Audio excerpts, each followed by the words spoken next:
Hi, I'm Claire Adam. I'm the author of Golden Child, and this is what I'm reading.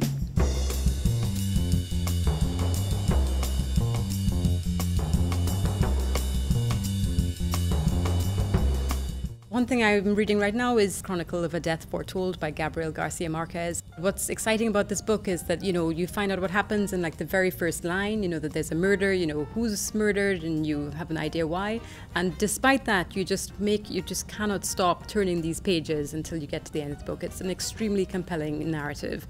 And for a writer, for me, sort of looking at structure and seeing how this person he's managed time and things go forward and back and these sort of concentric circles of time.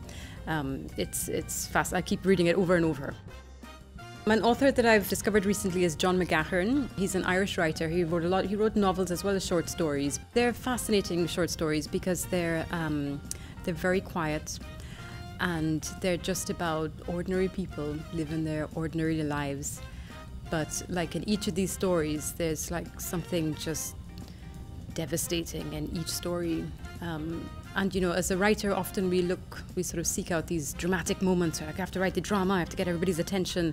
But for a writer to just write these extremely quiet moments of these things that would never make news headlines is very skillful. So I'm reading to try and learn.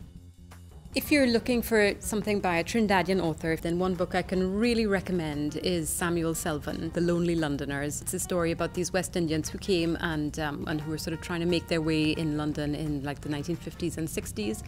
And I mean, they experienced like a lot of racism, like really overt racism, and it was hard to find jobs. But despite all that, like there's plenty of humor, there's plenty of jokes. The other sort of interesting thing about it is that it's written just as Trinidadian speech, so it's written as it's spoken. But it's very accessible, so even if you don't know any Trinidadian people and you don't know what they sound like, it's still something that you can read and understand. And certainly for somebody like me, it's whenever I open it and read it, I just feel like I'm back at home again.